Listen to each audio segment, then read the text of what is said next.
Have you ever encountered the divine? Ever knelt before an altar and speak to the Almighty, hoping to hear the gods whisper back with blessings? No? Well, I have, and it was horrifying. The world of Iskara is home to many dangerous beings, both of this world and from beyond it. Chief among them are the Ventara, deities whose domains encapsulate the darker aspects of reality. At the dawn of time, it is said the gods would be birthed from the intermingling of the primordial forces of order and chaos, orthos and kos, respectively. For eons they would wander the empty expanse, waging war amongst one another, carving out their own pocket realms and pursuing their own machinations. But the emergence of life in the young world of Iskara would forever alter the course of history. The first gods to take an interest in the strange and mortal beings would, in time, be known as the Isran, or simply the Divines. However, those that saw these fledgling mortals as nothing of import would be forever branded as the Ventara, the Forsaken.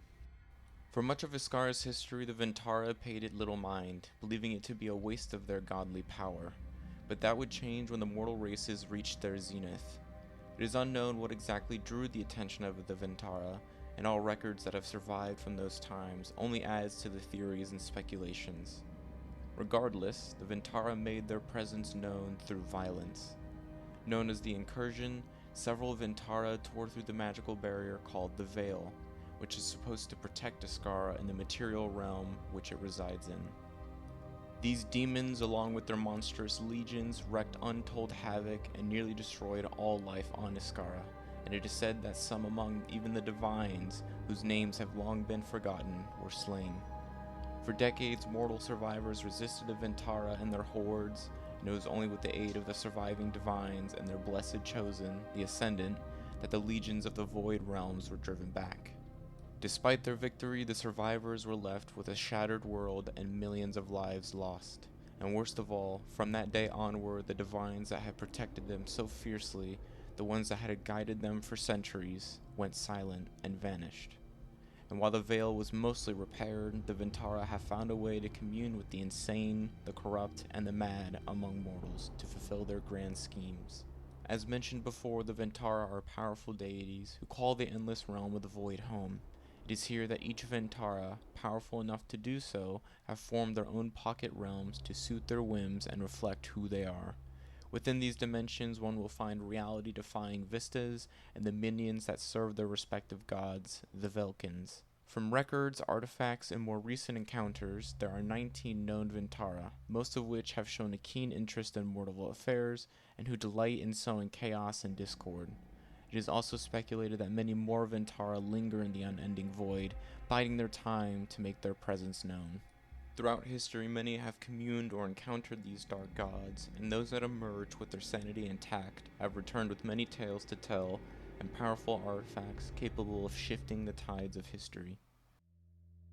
The perfect divine, the one bathed in gold and lord of all that is pristine, Vane typically appears as a male in most of his dealings with mortals. His domains: perfection, pride, ambition, and selfishness. For no other being is worthy of such spheres of influence. The realm in which Vane holds dominion is the blinding mirrored rooms. Within the realm stands the alluring halls, which serve as Vane's seat of power and is best described as an intricate mosaic of reflective crystals and shimmering mirrors, and at its center lies the prismatic palace. The palace is where Vane is said to primarily reside, and is a massive construct so magnificent in its design that it can blind the unprepared. Vane, like most of his kin, cares little for the lives of mortals, but every now and then one of stunning beauty or talent will catch his eye, and he will go through great lengths to acquire them. There are two known artifacts pertaining to Vane, the Staff of Vanity and the Gilded Bands. The staff has a unique enchantment which compels its wielder to focus entirely on themselves to a near fatal extent. At first glance, this effect may seem counterproductive and more of a hindrance rather than an all-powerful artifact. However, for those that truly understand its capabilities, they are granted an opportunity to sow immense chaos. The enchantment on the bands allow the wearer to manipulate the ambitions and will of themselves and those of weaker will power. This enchantment is said to increase in power with every ring equipped, making it a prize collector's item. The Eternal Nightmare, the Master of Fear, and Lord of Dark Thoughts, Baal is the god that presides over the domains of fear, nightmares, and doubt. In their dealings with mortals, Baal takes on the appearance of one's greatest fear until they deem a mortal worthy of seeing their intangible, true form. The warped dream is the realm formed and ruled over by Baal, and is described as one of the most disturbing realms of any Ventara. Often described as an eternal void in which one can only see a few feet in front of them, the few that have managed to survive and retain most of their sanity speak of creatures lurking just out of sight, hissing and croaking as they inch their way closer to their prey. Some speak of the occasional flash of lightning that brightens the abyss, revealing the dark spawn that stalks its infinite shadows. The realm is also notoriously difficult to map and navigate, as it is constantly shifting, never remaining the same for long. One area in the dream does, however, remain the same. At the very center of the dream lies the waking locus, the heart of the realm. No mortal has managed to enter the locus, as all who have attempted report visceral feelings of existential dread and terror as they made their approach. There are 3 known artifacts associated with the Lord of Terror: the Dream Eater's staff, the Courage Breaker, and the Dubium's pendant. The Dream Eater, as the name suggests, consumes the dreams of a victim to fuel it. It then induces a prolonged period of night terrors, whittling down the victim's sanity with every slumber. The Courage Breaker is said to instigate deep, crippling fear in its victim, rendering them either completely mad or incapable of fending for themselves. Legends speak of the staff having a mind of its own, compelled to induce as many episodes of terror as possible. It is believed that if a single wielder manages to use both staffs at once, they would be capable of rendering dozens of individuals as petrified husks of themselves, incapable of remembering anything of themselves or the world around them, with only their worst fear left to torture them. Fortunately, this has seldom occurred, but many are unsure if the state it causes is curable or a permanent damnation.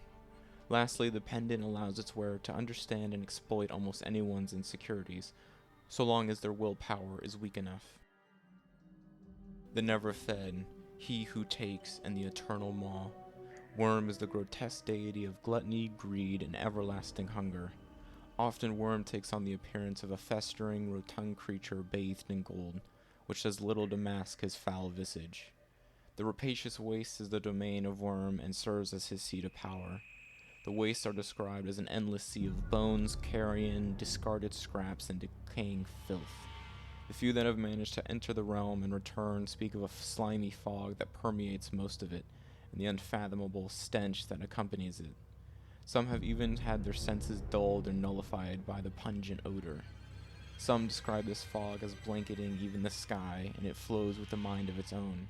Whether Worm is manipulating it or it commands itself is unknown. In tandem with the fog, the putrid remains and scattered bones serve as sufficient deterrence for any individual seeking access to the heart of the wastes. At its center lies a massive golden tower that stands despite its extremely poor condition. What lies within such a structure is unknown, as none have managed to enter its decaying halls. The Cannibal's Maw is a rather unique artifact in that it is placed within the user. The artifact itself is a collection of golden prostheses that attach to the user's teeth, typically the canines. They are engraved with strange runes and symbols of Worm, and the maw itself grants the ability for the user to consume raw flesh and meat with no negative side effects, and it is believed to enhance the user's strength, stamina, and agility after doing so. These effects are improved if the flesh consumed is of a sentient race, thus the artifact's name. This artifact has mostly remained within the hands of the Worm Feeders, a band of Worm's most devout followers. Harvester of souls, the grand tormentor and lord of cinder, Vuldrun stands as the god of conquest, domination, and enslavement. Even among his kin, Vuldrun is considered the greatest example of evil among them, for he wants nothing more than to see all beings, mortal or otherwise, grovel at his feet or beg for a mercy they shall never receive. His realm is known as the Ruins of Cinder, and as befits his spheres of influence, Vuldrun's realm is a desolate, apocalyptic image of Iskara, which is achieved by both mocking imitation and the theft of pieces of the mortal realm. Descriptions of the plain vary widely depending on the region, but all accounts agree that the ruins are a dismal, smoldering, and largely lifeless realm, said to hold an innumerable amount of facilities, all constructed to further Vuldrun's nefarious schemes and plots. There are two artifacts associated with the Dark Lord, Vuldrun's Warhammer and the Tyrant's Will. The Warhammer drains its victim's stamina, life, strength, and arcana with every strike, transferring it to the wielder. The Tyrant's Will is unique in that it is a spell Vuldrun grants to one he believes would cause the most destruction. The spell allows the wielder to completely control its victims, though the number of thralls one can control depends on their arcane aptitude. The King of Taboos, Lord of Desires, and Taster of Dark Indulgences, Drevin, the Ventaran god of hedonism, debauchery, taboos, and deals, often appears as a gaunt male. Drevin is quite fond of mortals and their silly little rules, of which he takes a great pleasure in persuading them into breaking. Drevin's realm is divided into three distinct rings: the rapacious jungles, the alluring bliss, and finally the Sibar palaces, of which this realm is commonly referred to as. One of the few realms to value beauty, the palaces are designed to induce the greatest of euphorias and temptations, and only two artifacts are tied to Drevin's influence: the Trickster's Charm and the Deceiver's Blade. The charm is actually a staff capable of subtly corrupting its victim, driving them to pursue their deepest, darkest vices and desires. The blade is an unusual weapon, as its enchantment relies heavily upon illusions. Such illusions trick non-wielders into believing it to be a form of weapon it is not. For example, the wielder may cause the blade to shift into a dagger while their opponent sees a whip, forcing said opponent to adopt a combat style poorly suited for the given battle. She who plots, the Lady of Lies, and the Web Spinner, Lyra is the goddess of lies, deceit, secrets, and betrayal. Believed to have once been one of the Isran, one of honesty, sympathy, and camaraderie, Lyra has become twisted through unknown means, something many would find impossible. Her realm is the Scarlet Skyne, an infinite hive of caverns and tunnels home to an untold number of spider nests, toxic webbing, and breeding pools. The most infamous of Lyra's artifacts are the bloodied strings and the black blade. The strings are a gathering of web-like whips that its wielders can use as potent weapons. Laced with violent toxins, the strings can kill most mortals with a single strike, leaving them paralyzed as the searing pain slowly wears away at them.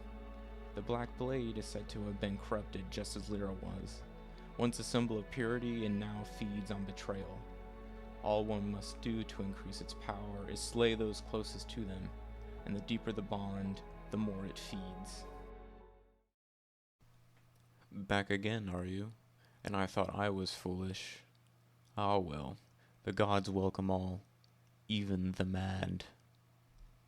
Continuing our journey through the void, we shall now cover the next set of Ventara lords, sinister and twisted gods who seek to manipulate mortals in order to achieve their own desires.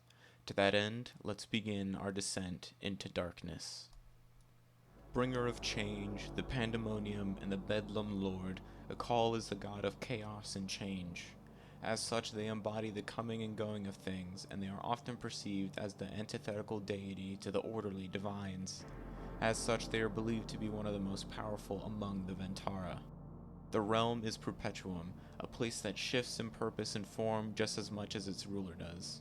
In its current state, it is an amalgamation of floating islands, lava rivers, and verdant forests that emerge and decay in the matter of moments. However, records would suggest that a massive tree stands at the peak of a mountain range. It is one that is simultaneously alive and dead. Records over the centuries allude to the tree, suggesting that it remains one of the few features to remain somewhat constant within the realm. Ikal's artifacts are the Shiftland Hammer and Obsidia. The hammer is capable of altering its form among a set collection, with each possessing its own set of unique enchantments.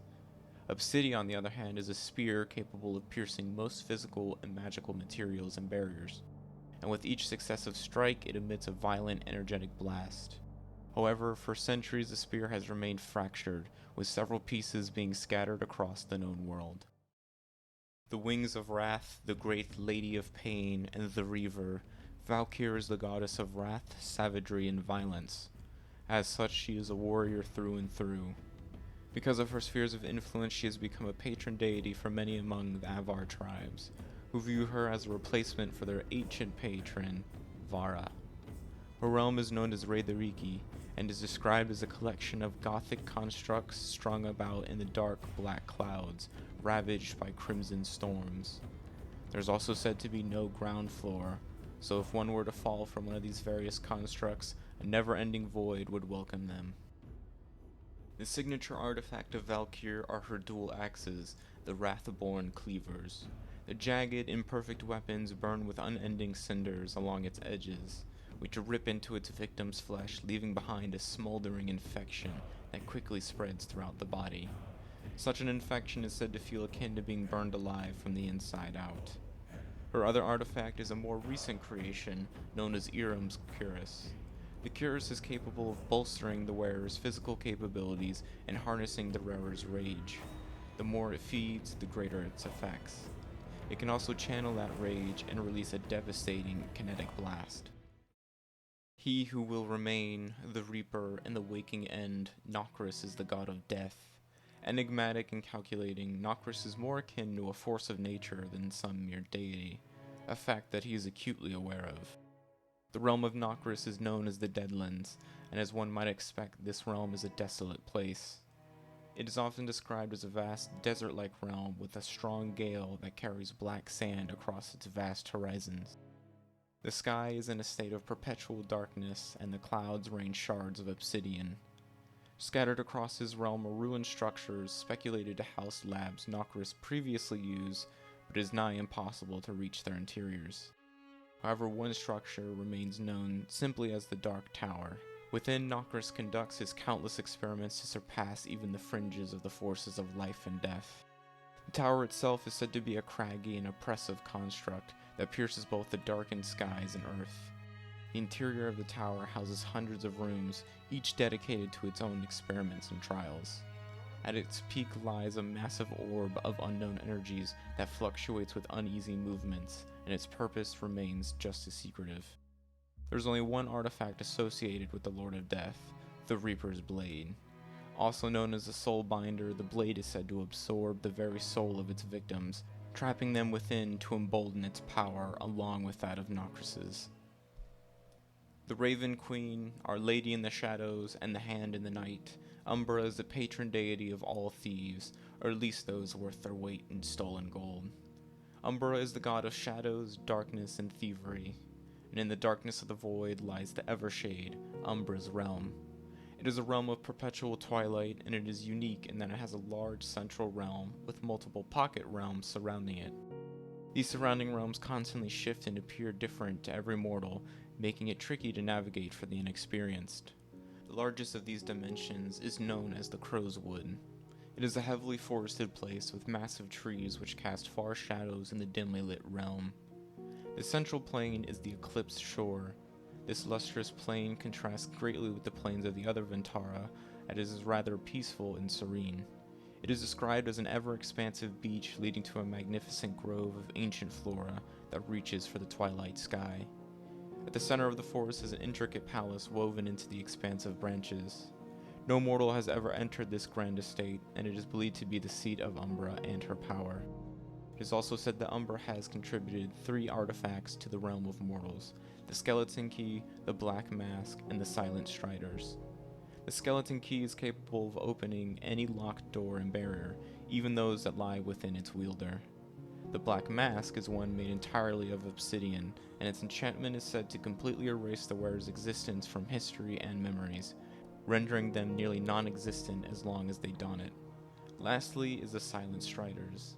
These unassuming boots grant its wearer enhanced agility, stamina, and nullifies any sound they may produce. As one might expect, if a thief were to come in possession of all 3, well, let's just say that even the gods may need to watch their pockets. Chief of outcasts, lord of the outlanders, and he to be shunned, Malak is the god of pariahs, the ostracized, and the damned. It is said that Malak was once the weakest among the known Ventara, with some records even stating that he was but a lowly Velkin, a servant to long-forgotten or unknown Ventara, and for this he was shunned and branded an outcast. Driven by a deep hatred, Malak gathered those like him, the exiled, the abandoned, and the shamed, until he had an army worthy of notice, chanting his name. From there he marched on those that had wronged him, until they submitted or fell to his blade. And once all of his enemies had been bested, a new god emerged, Malak. The realm created and ruled over by Malak is the Proving Grounds, a massive arena in which those brave enough can attend to prove their mettle. All are welcomed, and those that survive will find a new family bonded by trials and differences. The realm itself, as mentioned, is dominated by a single coliseum, with the outer rings dedicated to housing and other various centers of sin. It is also said that the realm is bathed in a white light as a singular white star dominates the sky, unmoving and uncaring. It is believed that Malak resides within the star itself, but any true worshipper of Malak would deny such claims. Malak has only one artifact associated with him, the God Cleaver. A large battle axe, the weapon is fabled to be capable of slaying gods, but no tangible records support such a claim. What can be certain, however, is that the axe is capable of slicing through most materials with ease, making it a formidable weapon in the right hands. The shadow-drowned king, arbiter of anguish, and lord of apathy, Areti is the Ventara of sorrow and despair. When compared to his kin, Areti is by far the strangest of them all, and not because of his domains or any perceived weakness, but for the fact that he empathizes deeply with those affected by said domains. And unlike most Ventara, Areti is compassionate to mortals, so much so that it is said that those who find themselves in the deepest pits of despair speak of a ghostly apparition attempting to comfort them. Areti is also an oddity, for he is one of the few Ventara to control a familiar, a being made from a piece of his divine power. This familiar, known as Bast, takes on a feline appearance and is believed that Areti created her so that he would never be alone again. There has only been one somewhat reliable report of Areti's realm, but such an account was centuries ago. From what remains of it, it speaks of a dark and gloomy forest where the trees claw out and the birds sing with melancholy and dread. Presently, Areti has no known artifacts associated with him. That isn't to say they don't exist, but given the god's proclivities, it wouldn't be surprising to discover that any artifacts that he may possess, he keeps well guarded from the hands of mortals. And that concludes our second look of the dark deities of Iskara. In the next part, we will conclude with the final selection of Ventara. Once more you grace me with your presence. Do you simply enjoy what it is I have to share? Or are you after something only the gods can provide? Continuing our journey through the void, we will now discuss the final set of Ventara, powerful beings born from the primordial forces of chaos. Purveyor of the unknown, keeper of all, and the infinite understanding, Ogma is the horrendous, barely humanoid Ventara of forbidden knowledge and insignificance. Often manifesting as a colossal mass of eyes and tentacles, Ogma cares little for the opinions of mortals, for the only thing that concerns it is the knowledge they possess. And if most are driven to insanity, so be it. The realm shaped and overseen by Ogma is Agarima, and it is described as a writhing amalgamation of infinite libraries, laboratories, and tentacles. Within its extensive halls, one has access to the universe's greatest secrets, but uncovering such truths would require traversing this accursed realm, contending with the abominations that stalk it, and hoping to whatever god or gods you worship that they ensure some piece of your mind remains intact after reading even the most inconsequential scroll. There are 3 known artifacts associated with the Mad God: the Qualzitoth, the Architect's Spine, and the Eyes of Tolawan. The Qualzitoth is an ancient tome that leaks a black ooze and is composed of sewn-together flesh. The tome is said to grant its reader truthful answers to any questions they may have. However, the number of questions is limited by one's mental fortitude. If a reader asks just one too many questions, they are granted a brief glimpse to something the mortal mind shouldn't perceive, before being damned to live with such glimpses of the beyond. The Architect's Spine is among one of the most unique artifacts, as it attaches directly to the wearer's spine. Once fused, the spine grants the wearer void abilities that only those born of Ogma's realm are capable of using. However, it is believed that removing the spine will always result in the death of the one it has currently fused with. Some records of those that have used the spine also speak of whispers lingering in the corners of their mind after prolonged use. Lastly, the eyes of Tolawan are actual eyes that must be implanted into the user. Once the eyes have been socketed, the user is granted enhanced perception that allows them to peer into that which the mortal eye could never see. Lady of lust, the salacious seducer, and the king of pleasure, Selene is the deity of lust, desires, and excess. One of the few Ventara that frequently changes their appearance, Selene, when dealing with mortals, will manifest as what said individual would find most attractive. Outside of this, they often take on an androgynous look. Given their domains, it is common for Selene and Drevin to partake in activities with one another or scheme together. The realm is the rapturous gardens, a place where pleasure, excess, and hedonism are paramount. The realm itself is a massive, idyllic landscape with stunning vistas and cities brimming with brothels, taverns, and much more. At the center of the realm floats the recashing spires, pristine and devilishly beautiful towers that hold the greatest pleasures of the flesh and mind. There are two known artifacts created by Selene, the Master's Mark and the Tongue of Selene. The mark is a finely crafted and bladed whip that can extend to unexpected lengths. It is a fierce and violent weapon that seems to take its own pleasure in the pain it inflicts. The Tongue of Selene, similar to the eyes of Tolawan, is a body part that must replace the user's pre-existing limb. In this case, one must remove their tongue and replace it with Selene's. In return, the user's charm is improved drastically, and those that listen to the honey words are quickly swooned by them. Bringer of transformation, lord of mutations and the melded madness, Vorak is the ever-changing deity of revolution, mutations, and strife. Vorak is particularly unique as it is believed that it is the amalgamation of several deities that became conjoined through some unknown means. After millennia, the identities and domains of these separate deities merge into one crude and grotesque form. Its realm is known as Carcios, and much like its master, the plane is a rough collection of various realms smashed together. One portion may resemble a simple swamp, and only a few steps away could be a land ravaged by blood rain and emerald green storms. The most disturbing aspect of the realm, however, is its mutagenic properties. It is believed that the strange magics of the plane will slowly induce mutations within any who venture through its lands for too long, morphing them into an unrecognizable creature. The artifacts associated with Vorak are the Rebel's Quiver, the Siren's Collar, and worst of them all, the Staff of Metamorphosis. The Rebel's Quiver is a powerful, albeit chaotic tool, useful to any archer. The quiver is said to enchant any arrow placed within it with a random enchantment. One arrow may create a fiery explosion upon impact, while another summons a bolt of lightning to strike.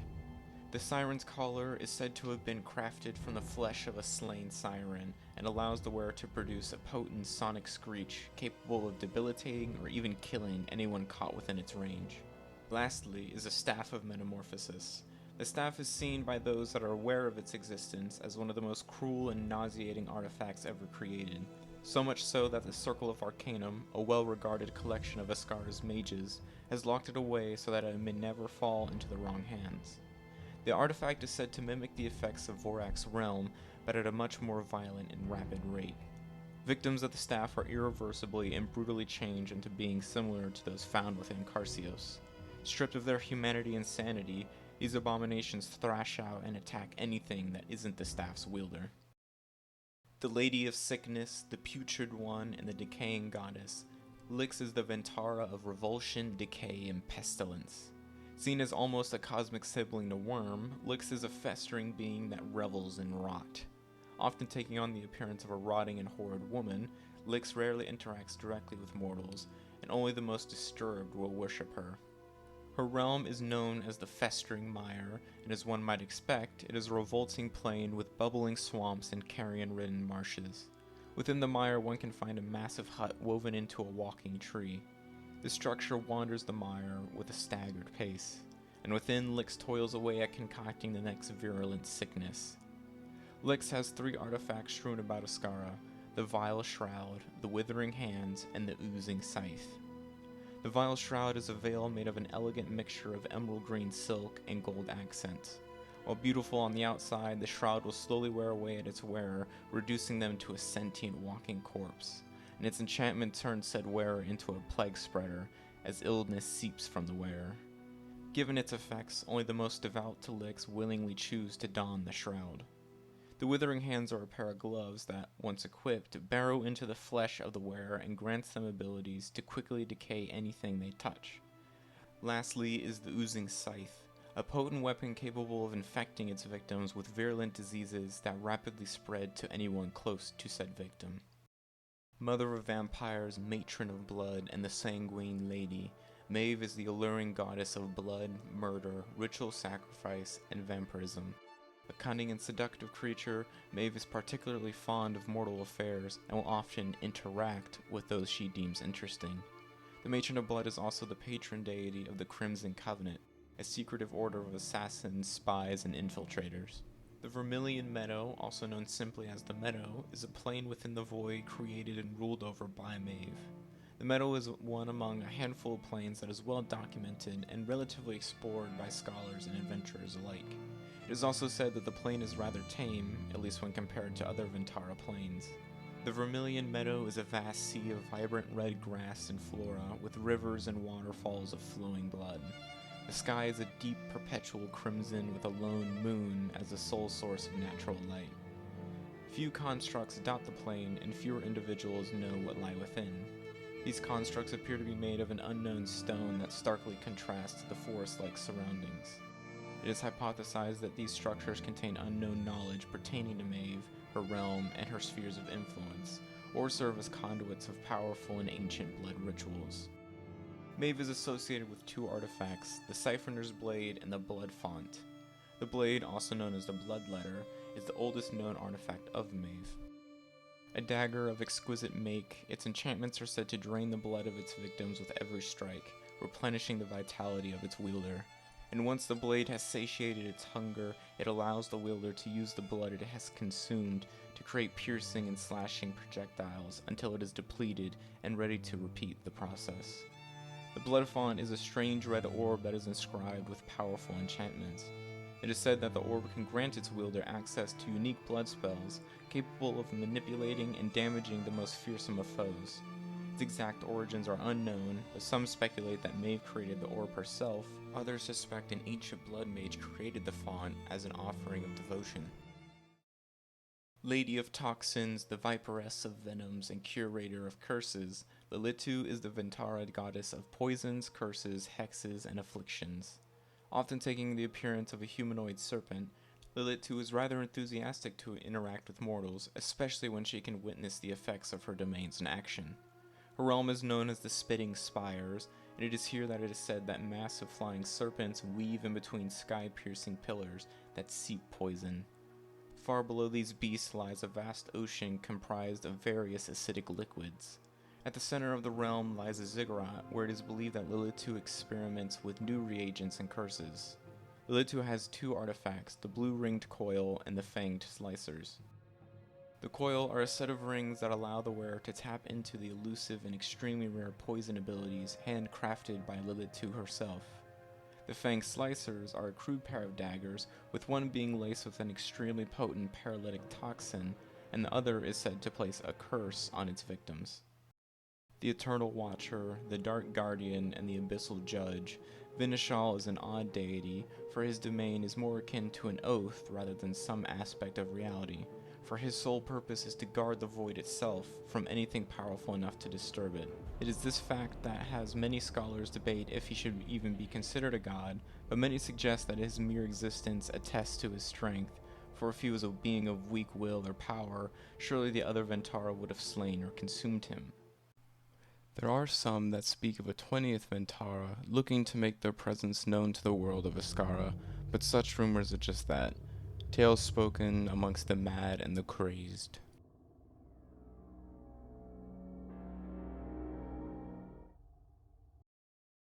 And that concludes our look at the dark deities of Iskara.